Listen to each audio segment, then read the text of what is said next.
Live from WSLS, this is 10 News at 6, working for you. The people we lost that day are not just names and numbers. We remember them today for not only who they were, but what they could have become. Leaders, survivors, families, and everyday Americans all commemorating the September morning that changed the world and the course of history. These lives remain precious to our country and infinitely precious to many of you. How America honors the lives lost and the acts of heroism that define 9/11. Good evening, and thanks for joining us for 10 News at 6. I'm Annie Schroeder. 20 years ago today, shocking acts of terror forever changed the world, and Americans gather nationwide to honor those lost and the sacrifices many made on the day we've come to call 9/11. Here's a look at Ground Zero in New York City, where 20 years ago, 4 airplanes were hijacked mid-flight by Al-Qaeda operatives. 2 of those planes hit the North and South Towers. President Joe Biden and former Presidents Barack Obama and Bill Clinton attended the September 11th memorial ceremony there this morning. More than 2,700 people were killed in New York City alone. Today, relatives read aloud the names of those who died. In the last 20 years, my family and I have at times known unbearable sorrow and disbelief about the lives that would never be. President Biden is spending the day paying his respects at all 3 sites where the hijacked planes crashed. A third plane, known as Flight 93, crashed in Shanksville, Pennsylvania. That hijacked plane was a part of a terrorist plot aimed to hit Washington, D.C. 40 passengers called their loved ones before coming up with a plan to stop the operatives from carrying out the deadly attack. A fourth plane, American Airlines Flight 77, crashed into the Pentagon, killing 64 people on the plane and 125 in the building. All in all, 2,977 people died as a result of the attacks. Ceremonies like this one were also held all across our area, including in Lynchburg, where 1,000 American flags were on display. 10 News reporter Tim Harfman shows us how first responders are remembering that fateful day and the significance behind the flags. A field of 1,000 American flags surrounded the field of hundreds of Americans as they remembered the attacks on September 11th, 2001. To me, it seems like yesterday. Liberty University police officer Jerry Sheridan is a retired member of the NYPD. He responded to Ground Zero and served 4 months on the debris known as the pile. It was quiet, just dust everywhere.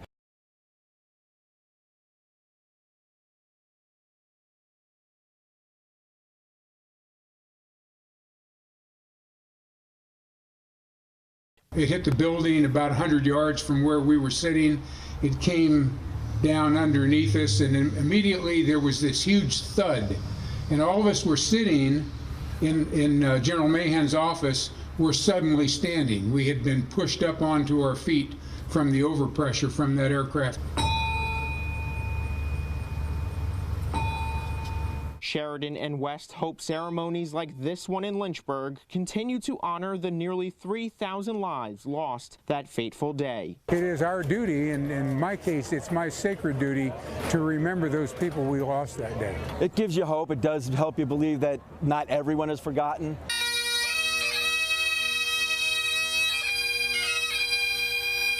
In Lynchburg, Tim Harfman, 10 News, working for you.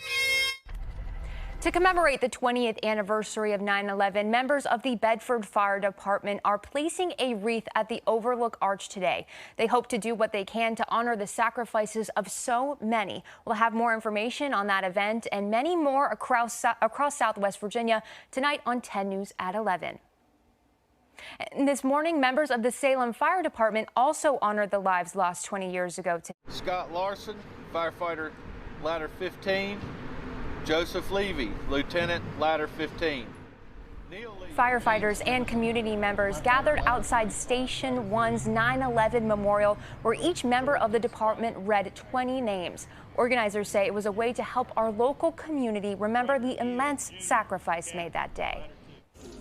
Turning now to your forecast. It has been a very quiet September day here in Southwest Virginia. Meteorologist Delaney Warden joins us now. Delaney, how are we looking for the rest of the weekend? The rest of the weekend's going to be even hotter than we have been. We're also going to be seeing some more humidity, but at this point, it has been a very nice day out there. Mid-70s over in Blacksburg, still seeing those very clear skies. A little bit more cloud cover the further east that you do travel. Temperatures across the rest of the area, mostly in the 70s, but we're still holding on to a few lower 80s out there. Here in Roanoke, hitting 82 degrees for our high, which is very close to where we should be for this time of year.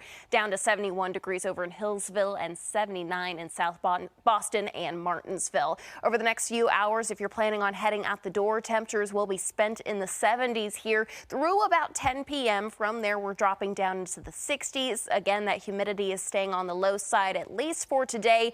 Winds, though, they may be a little breezy at times. However, they have shifted to come back in from the southwest, so shouldn't be too chilly out there. We're going to have warmer temperatures on the way, though, for the rest of your weekend. I'll have details on that coming up in your full forecast. Annie?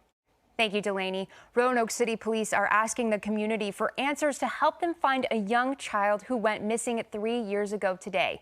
Ariana Day was reported missing by her mother on September 11th, 2018. The 3-month-old was last seen at her home on Hanover Avenue in Northwest Roanoke. This morning, the department posted a picture of Day, saying the entire community will always mourn the loss of her. Anyone with information about this case is asked to contact the police department. And one local farm is doing their part to help veterans struggling here at home, how it's helping them move forward. And one of Salem's oldest traditions returns, how it connects the community and gives back to a good cause. A nonprofit farm is kicking off its biggest annual fundraiser today to help veterans who battle with PTSD. Local bands, dozens of vendors, and even resources for veterans were available at Freedom Fest this afternoon. Recognizing the American heroes who struggle with mental health, New Freedom Farms offers equestrian therapy to help veterans cope. Navy Nick is honored to work with his 9-year-old wild Mustang named Watson. After serving in Operation Desert Storm and working as a firefighter and EMS provider, he says this type of therapy helps him move forward. In order to build that therapeutic relationship, you have to be focused on the horse and in the present, right now, not things that happened in the past. So for me, it's allowed me to kind of clear my head and let go of some things that maybe I was holding on to. Freedom Fest will continue tomorrow from 9 to 6 and will wrap up on the 26th. First responders from across Central Virginia gathered to educate the community while having some fun. River Ridge Mall in Lynchburg hosted today's event called Heroes Serving the Community. Agencies including Virginia State Police, Lynchburg Police, and fire departments and the Bedford Sheriff's Office were on hand interacting with families, passing out free giveaways, and allowing children to climb into their emergency vehicles. We want to just basically show the public what we have to offer, all the resources that are available to the public, and and basically say that, hey, in a time of need, we're here for you. The event also included a free car seat giveaway and inspection. And here's a live look from our Virginia Tech Carilion Skycam overlooking gorgeous downtown Roanoke. Coming up on 10 News at 6, Delaney will have another check of your forecast. That's coming up here in just a few minutes. Want in on a cool club? Become a WSLS Insider. Fun giveaways, access to exclusive content, and more. Membership is free. Go to WSLS.com/insider. One of the longest running traditions in the city of Salem returned this morning. Old Salem Days started in 1985. Each year it's organized and hosted by the Rotary Club of Salem. Dozens of vendors, artists, and restaurants line the streets of the city to sell their products and connect with people. Organizers also say it's a chance to showcase all the talent our region has to offer. Going forward, we hope it gets a little stronger next year again as people get, as health conditions improve and everything. We hope it gets stronger again next year, and who knows from there? We'll see. All of the proceeds from Old Salem Days go to local and international organizations who do good throughout the community and the world. Your local weather authority, always watching and tracking for you from the JES Weather Center. And the weather couldn't have been more beautiful today, seeing those sunny skies, temperatures running near seasonal, and the low humidity sticking with us for today. A live look now to our sky cam overlooking downtown Roanoke. It is going to be a quiet evening ahead of us. Temperatures mostly in the 70s, but we're still holding on to a few of those lower 80s back towards Roanoke, Lynchburg, all the way down towards Danville, Blacksburg. You are currently at 74 degrees. That's the case for Lewisburg. Satellite and radar pretty much quiet across much of the northeast, not holding on to too much cloud cover, though we certainly saw a little bit more of that this afternoon and into this evening. We'll hold on to that, and then we are going to be flipping the switch. Yes, we started off at 53 degrees this morning when our average low for this time of year is 61, so it's feeling more like fall.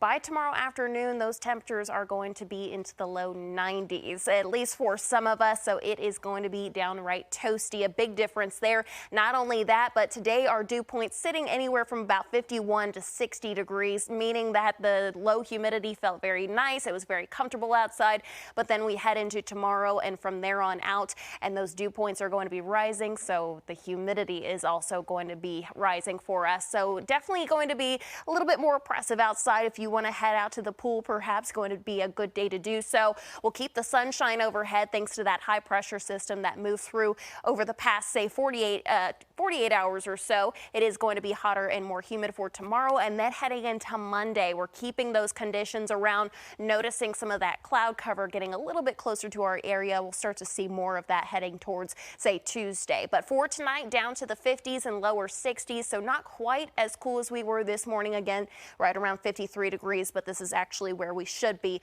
for this time of year. For tomorrow afternoon, our temperatures will be into the 80s and lower 90s, so running about 10 degrees above average. 91 back towards Alta Vista, 86 back towards Blacksburg and Roanoke at 90 degrees. Now we are also watching the tropics. We're going to have to watch this system, which could certainly bring us some rain as we head into, say, next week towards the end of the week, or maybe into the weekend. Something to watch very closely as that moves throughout the Gulf of Mexico. 7-day forecast for the New River Valley. Those temperatures in the 80s here over the next several days, but we'll see that drop come Thursday. For some areas, receiving a little bit more in the way of some isolated rain, especially on Tuesday, and then we head towards the end of the work week. That's what we'll be watching closely if we have any tropical systems, but I do think that that may wait a little bit longer. 91 for a high in south side on Wednesday. Finally, for the Lynchburg area, your temperatures will be in the 90s through about Wednesday before we reach the mid-80s once again on Friday. That'll be the case for the Roanoke Valley as well. Those rain chances highest on Friday. Brooke? Thanks, Lainey. Coming up, we check in with the Knights Crossings, and of course, it's Saturday college football action. Virginia Tech, UVA, VMI. All that after the break. Ahead for us from the 9/11 Memorial, America remembers the lives lost 20 years ago. An emotional plea for unity from former President Bush, and students who survived 9/11 dedicate their lives to service. That and more on Nightly News. Have a question about current events? New laws? We can help. Just ask 10. It's easy. Go to WSLS.com, click on the menu icon, and click Ask 10. Type your question, and we'll work on an answer. Ask 10 on WSLS.com. Some college scores around the area. Washington and Lee beat Sewanee at home today, and something to look forward to. Liberty on the road at Troy tonight. That game starts at 7. Highlights at 11. Cave Spring once again played host to the premier cross-country event in Southwest Virginia during the regular season, the Knights Crossing Invitational at Green Hill Park. 80 high school teams, 40 middle school teams, and this is the start of the girls varsity red race for VHSL schools and out-of-state teams. The winner in dominating fashion, Glenver High School star Carly Wilkes. The Highlander senior dismantled the field in the final mile for the win in 18 minutes, 7 seconds, a full 25 seconds clear of her nearest competition, Zoe Lamanna of Jefferson Forest. The boys varsity red race was another matter entirely hotly contested at the front. Franklin County's Nathan Achu with the lead in the final 100 meters, lost it, then took it back at the wire for the win in 15:13. He edges Connor Wingfield of Daniel Boone High School in Tennessee by 0.3 of a second for the Knights Crossing title. Everyone was saying he was with me in the stretch, and I kept looking for the shadow. And I thought I was giving it all I had, and then I saw the shadow, and he passed me for a little, and I just gave more that I didn't know was there. I was just able to stay really comfortable and relaxed because I had other people that I knew I was just trying to stay with. So it wasn't much I didn't have to set the pace or anything until that last mile. So I was just kind of, sitting back with them. So it was nice. All right, here's your, and here are the winners. Girls, Jefferson Forest got first, Blacksburg second. Boys, Daniel Boone of Tennessee in first, Blacksburg in second.